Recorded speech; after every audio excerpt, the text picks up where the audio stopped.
नमस्कार, मैं सौरभ शुक्ला लेकर के आया हूं आपके लिए सिटी सेंटर शो।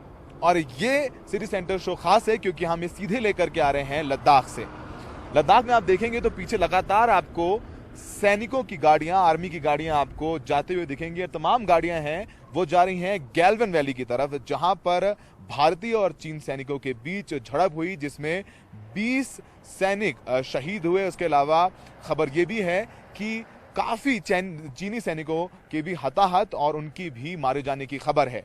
तो यहां पर लेह में हम पहुंचे हैं रिपोर्टिंग के लिए। लगातार यहां पर आज जो सिटी हॉस्पिटल है यहां का, लेह का, वहां पर सैनिकों को ने जिन्होंने अपनी जान गंवाई है उनका पोस्टमार्टम हुआ। लगभग 13 सैनिकों का पोस्टमार्टम हुआ। इसके अलावा जो कमांडिंग ऑफिसर कर्नल बाबू थे, सुबह उनकी रेस्लिंग सेरेमनी भी हुई, जिसमें यहाँ के एलजी माथुर साहब शामिल हुए।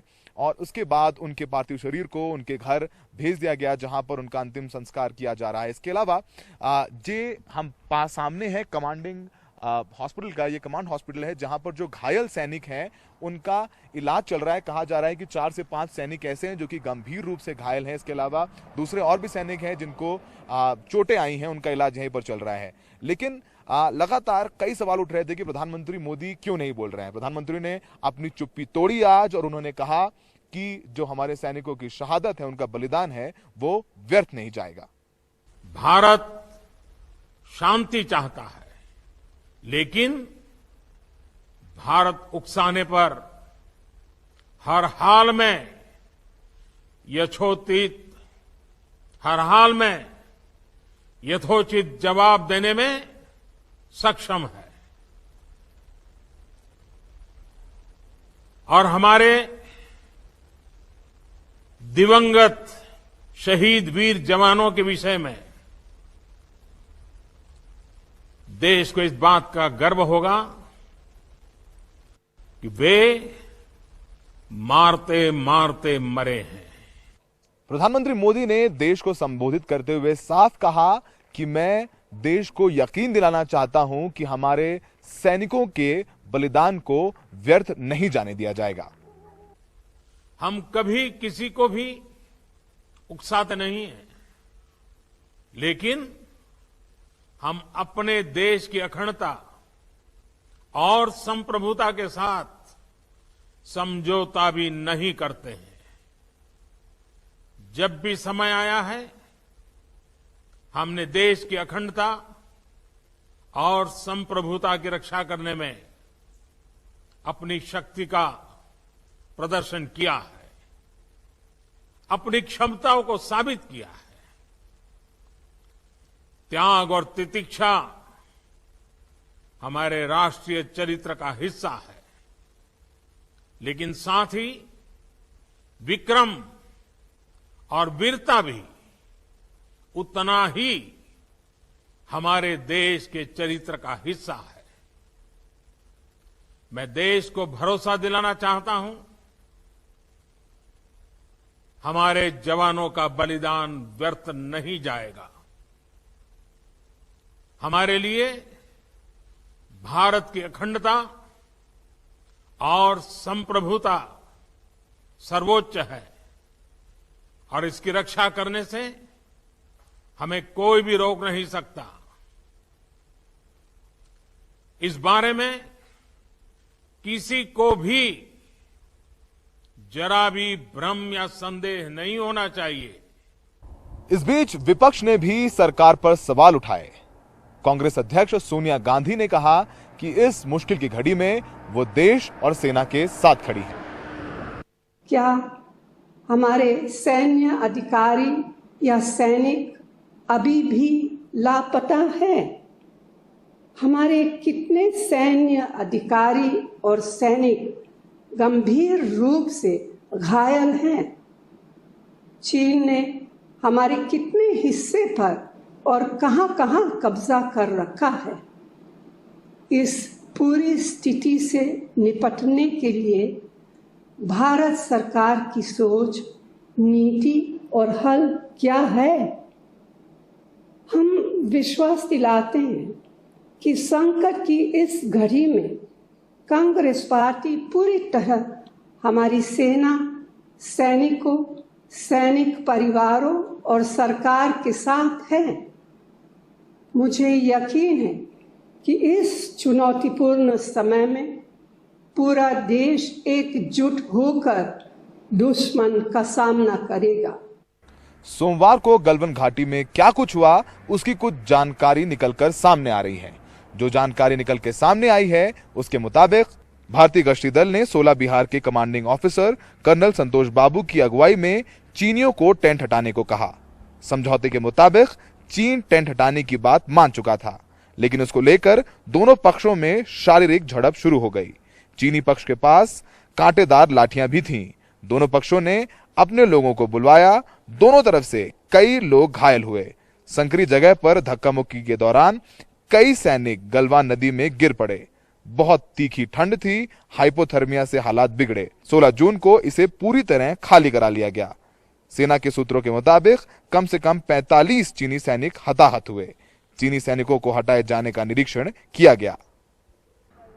और आइए अब आपको मैप के जरिए गलवान घाटी को समझाने की कोशिश करते हैं, जहां पर यह हिंसक झड़प हुई है। ये पूर्वोत्तर लद्दाख में गलवान घाटी है, भारत चीन संकट का केंद्र बिंदु। यहां कुछ किलोमीटर आगे लाइन ऑफ एक्चुअल कंट्रोल है। यहां पर झड़प PP 14 या पेट्रोलिंग पॉइंट 14 के पास हुई। रॉयटर्स की भेजी मंगलवार की इन सैटेलाइट तस्वीरों में LAC से बस 1 किलोमीटर दूर चीन के हिस्से में फौजियों का भारी जमावड़ा देखा जा सकता है। इसी इलाके में चीन के सैनिक गलवान घाटी वाले भारतीय हिस्से में आए होंगे, जहां सैकड़ों फौजियों के बीच झड़पें हुई। भारतीय फौजियों ने चीन की एम्बुलेंसों में शव और हताहतों को ले जाते देखा। हेलीकॉप्टर उन्हें दूसरे ठिकानों पर ले गए। इस इलाके में 1962 में भी हिंसक झड़पें हुई थी, जब यहां की भारतीय चौकियों पर चीन का कब्जा हो गया था। लेकिन पिछले 5 दशकों में ना तो यहां हिंसा हुई और ना ही चीनी मौजूदगी रही। माना जा रहा है कि चीनी भारत की नई सड़क को निशाना बना रहे थे। ये सड़क दौलत बेग ओल्डी को दारबुक के साथ जोड़ती है। भारत और चीन के विदेश मंत्रियों ने फोन पर बातचीत की, जिसके बाद दोनों ही विदेश मंत्रालयों ने अपना बयान जारी किया। भारत का बयान काफी संभला हुआ था, वहीं चीन अपने बयान में भारत को आरोपी बनाता हुआ नजर आया। आरोप पर भारत ने कहा है कि चीन की सोची समझी हरकत से हिंसा हुई। वहीं चीन कह रहा है कि झड़प के लिए जिम्मेदार लोगों को भारत दंडित करे। टुकड़ियों पर भारतीय विदेश मंत्रालय ने कहा है कि दोनों पक्ष आपसी समझौते से बंधे रहें, जबकि चीन का कहना है कि भारत को अपने अग्रिम दस्तों पर लगाम लगाना चाहिए। अगले कदम को लेकर भारत ने कहा है कि वो सहमत हैं कि कोई पक्ष माहौल ना बिगाड़े। वहीं चीन ने भी कहा है कि चीन भारत सीमा पर तनाव घटाने को सहमत हैं। लेह के सिविल हॉस्पिटल में तमाम लद्दाखी शहीद हुए सैनिकों को अपनी आखिरी श्रद्धांजलि देने के लिए पहुंचे। हमने उनसे बातचीत की, कुछ की आंखें नम थी तो कुछ चीन पर काफी गुस्सा नजर आए। हम इस वक्त लेह में हैं। यहां से तकरीबन 300 किलोमीटर की दूरी पर गलवान वैली में लगभग 20 जवानों ने देश के लिए जान दे दी है। स्टैंड ऑफ हुआ 15-16 की रात में चीनी सैनिकों के साथ, जिसमें इन जवानों ने अपनी जान गंवाई है। इन जवानों का पोस्टमार्टम यहाँ सिविल हॉस्पिटल में हो रहा है। हम सिविल हॉस्पिटल में मौजूद हैं। अब तक 13 जवानों का पोस्टमार्टम हो चुका है और जो कर्नल बाबू हैं उनका भी पोस्टमार्टम हुआ। सुबह रेत लेइंग सेरेमनी हुई, उसके बाद उनका पार्थिव शरीर को उनके घर भेज दिया गया। यहाँ तमाम वो लोग हैं जो यहाँ पर पहुंचे हैं श्रद्धांजलि देने के लिए।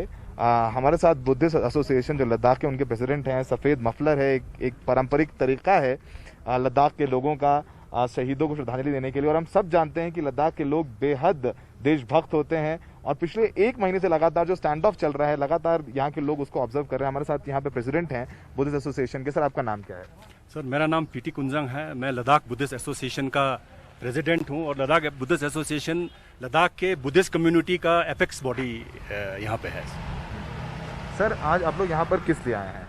आज यहाँ पे जैसे ही कल जैसा कि टीवी में जैसे सब चैनल्स पे कल एक दुखद समाचार हम सबके सामने आया, क्योंकि कल जो स्टैंड ऑफ जो काफ़ी महीनों से हमारे गलवान वैली और पैंगोंग त्सो में चल रहा था, तो कल गलवान वैली में स्कफल के दौरान हमारे 20 जवान, एक ऑफिसर समेत 20 जवानों का कल वहाँ पे शहीद हुए हैं चाइनीज़ आर्मी के साथ लड़ते हुए। तो वो हमारे लिए एक बहुत ही दुखद समाचार है। और आज हम उन जवानों को यहाँ पे SNM हॉस्पिटल में पोस्टमार्टम के लिए यहाँ पे रखा गया। तो हमें जैसे ही न्यूज़ मिला तो हम सब हमने ऑर्गेनाइज करके यहाँ पे हम 20-25 लोग हम यहाँ पे सर, एक लद्दाखी- श्रद्धांजलि देने के लिए यहाँ पे सर जमा हुए। लद्दाखी के तौर पर आप एक महीने से देख रहे हैं स्टैंड ऑफ चल रहा है, आपके जज्बात क्या हैं आप? देखिए सर, ये पहला स्टैंड ऑफ नहीं है सर, इससे पहले भी चाइनीज का इंट्रूजन जो है इस वैली में, खासकर चांगथंग जो eastern part of Ladakh border है, उसमें हर साल 2-3 साल के बीच में ये लोग करते रहते हैं सर। मगर गवर्नमेंट ऑफ इंडिया ने कुछ कंक्रीट स्टेप ना लेने की वजह से आज ये हालात इतना बिगड़ गया है। अगर गवर्नमेंट ऑफ इंडिया इसको टाइम पे, अगर इसको आज से 10 साल पहले या 15 साल पहले इसको टाइमली एक्शन लेती तो मेरे ख्याल से आज का ये सिचुएशन होना नहीं था सर। वो हर साल आते हैं सर, 20-15-20 किलोमीटर अंदर आते हैं, फिर वहीं पे बैठ जाते हैं और अपना दावा पेश करते हैं, और गवर्नमेंट ऑफ इंडिया जो है, इंडियन आर्मी की तरफ से कुछ एक्शन नहीं होता है। तो इस बार जो है सिचुएशन जो है आउट ऑफ हैंड चला गया। कहने को आप पता है सर, अक्साई चीन 37,000 स्क्वायर किलोमीटर वो लोग पहले ही हत्या चुके हैं।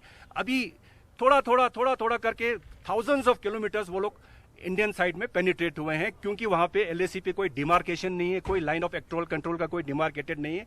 उसका ये लोग हमेशा नाजायज फायदा उठाते हुए आज यहाँ पे आए। और आज आप देखिए सर कि पिछले 60 साल के बाद, 62 के बाद ये पहला स्कफल हुआ है जिसमें हमारे 20 जवान शहीद हुए हैं। और ये हम सब के लिए, पूरे हिंदुस्तान के लिए और खासकर लद्दाखियों के लिए, जो हमेशा नेशनलिस्ट रहे हैं, जो हमेशा पैट्रियोटिक रहे हैं। हमने जब भी हिंदुस्तान की लड़ाई पाकिस्तान से हुआ या चाइना के साथ हुआ, हमारा लोकल्स का बहुत सपोर्ट है, चाहे एज ए वॉलंटियर्स हो, चाहे मॉरल सपोर्ट का हो, हम हमेशा सपोर्ट करते रहे हैं। तो हमारी श्रद्धांजलि देने के लिए आज हम यहाँ पे जमा हुए हैं। सर, एक लद्दाखी के तौर पर आप क्या चाहते हैं? आप क्या, एक लद्दाखी के तौर पर आप लोग यहाँ पर आए हैं, क्या चाहते हैं सर? क्या इमोशन है आपके? नहीं, एक्चुअली अगर देखा जाए तो ऐसा बॉर्डर एरिया में रहने वाले के हिसाब से हम अगर देखा जाए तो हम वन टाइम यानी कि सोल्यूशन होना चाहिए इसका एक बार, यानी कि फुल एंड फाइनल ये बॉर्डर डिमार्केट करना चाहिए, यही चाहते हैं हम लोग।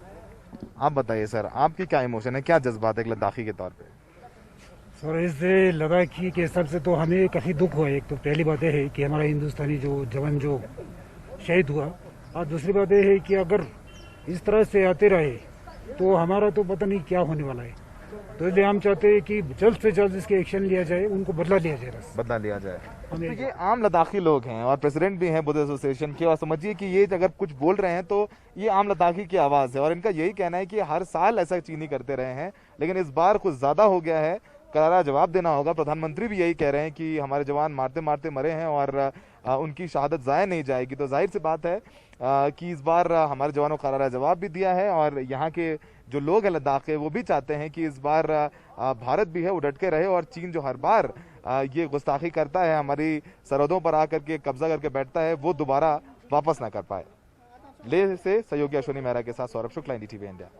और ब्रेक के बाद हम आपको ले चलेंगे उन जवानों के गांव जिन्होंने देश की रक्षा के लिए अपनी जान गंवा दी।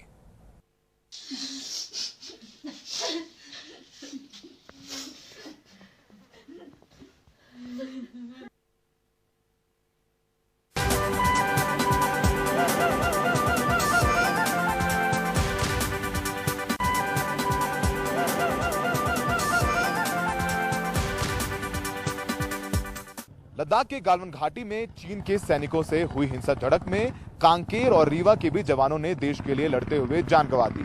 जैसे ही दोनों के गांव में खबर पहुंची, वहां मातम पसर गया।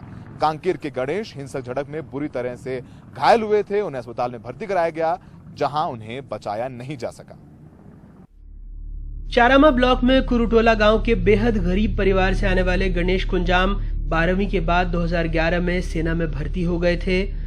कुछ महीने पहले गांव आए थे तो परिवार ने ब्याह तय कर दिया था। अब गालवन से उनकी खबर आई है तो गांव में मातम पसरा है। मैं गणेश राम कुंजाम का साहब बोल रहा हूँ। आपका बच्चा जो है चीन ये है बॉर्डर में चला गया करके ना, आप शहीद हो गया करके। हाँ, शहीद हो गया करके ना। और उनको मैं बोला कि कहाँ पे है ऐसे करके ना, तो चीन बॉर्डर आप टीवी चैनल देखिए जहाँ पे जो युद्ध चल रहा है। तो मैं तुरंत जाके टीवी को ओपन करके देखा तो 3 आदमी का नाम बता रहे थे, बाकी आदमी का नहीं था। घर में 2 बहनें हैं। नक्सल प्रभावित इस इलाके में गणेश हीरो थे। मध्य प्रदेश में रीवा जिले के छोटे से गांव फरेंदा में किसान गजराज सिंह के दोनों बेटे सेना में भर्ती हुए। बड़ा बेटा प्रकाश जैसलमेर बॉर्डर में पदस्थ हैं। दीपक बिहार रेजिमेंट में थे। मां सालों पहले गुजर गई। दादी ने पाला। पोते की खबर सुनी तो दादी ने सुध-बुध खो दिया। लाला मोरी लाला अब क्या करा मेरे। पिछले साल ही दीपक की शादी हुई थी। पत्नी स्थानीय स्कूल में पढ़ाती हैं। मातृभूमि के लिए कुर्बान होने वाले इस जाबाज के लिए पूरा गांव गमजदा है। किसी का घर अभी बसा ही था, किसी को घर बसाना था, लेकिन वतन पर मर मिटने वाले आखिर ये सब सोचते ही कहाँ हैं। कांकेर से विकास तिवारी, रीवा से ज्ञान शुक्ला और भोपाल से कैमरा पर्सन रिजवान खान के साथ अनुराग द्वारी, एनडीटीवी इंडिया। देश के लिए जान गंवा चुके जवानों के माता पिता का कहना है कि उन्हें अपने बच्चों की शहादत पर गर्व है और वो आगे आने वाली अपनी पीढ़ी को भी फौज में भेजने से जरा भी नहीं हिचकेंगे। देश के लिए अपनी जान न्यौछावर करने वाले इन गौरवशाली फौजियों में ज्यादातर बिहार रेजिमेंट में थे, जिसका मुख्यालय दानापुर में है। ये फौजी झारखंड, बिहार, बंगाल और ओडिशा के थे। झारखंड के पश्चिमी सिंहभूम जिले में कशफलिया गांव के गणेश हांसदा इनमें से सबसे कम उम्र के थे, सिर्फ 21 साल के। सेना में आए हुए उन्हें अभी 2 साल भी नहीं हुए थे। कुंदन ओझा भी झारखंड के थे। वो अपने पीछे 17 साल की बेटी छोड़ गए हैं। 27 बरस के कुंदन कुमार के 2 बेटे हैं और उनका घर सहरसा बिहार में है। उनके पिता मातम मना रहे हैं, लेकिन अपने बेटे के बलिदान पर बेहद गर्व है।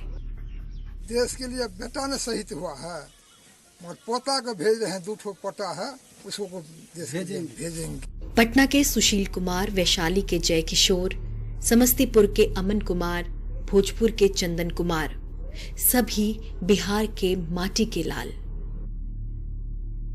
ओडिशा ने भी अपने 2 बेटे खोए, मयूरभंज के नुधुराम सोरेन और कंधमाल के चंद्रकांत प्रधान। बंगाल से अपनी जान की आहुति दी अलीपुर द्वार के विपुल रॉय और बीरभूम के राजेश उरांव ने। राजेश 26 साल के थे। 8 महीने पहले ही घर से मोर्चे पर गए थे और फिर से लौटने वाले थे। घर वाले उनके लिए दुल्हन तलाश कर रहे थे। उनकी 2 छोटी बहनों से सदमा बर्दाश्त नहीं हो रहा है। मुझे गर्व है कि मेरा भाई शहीद हुआ है। उनके साथियों को मेरी शुभकामनाएं। भारत चीन को मुंह तोड़ जवाब दे। भारत सरकार का चाहे। इनकी अंतिम विदाई समय से बहुत पहले हो गई। पटना से मनीष कुमार के साथ कोलकाता से मोनीदीपा बैनर्जी की रिपोर्ट, एनडीटीवी इंडिया के लिए। और आज के लिए लद्दाख से सिटी सेंटर में इतना ही। तमाम खबरों के लिए देखते रहिए एनडीटीवी इंडिया।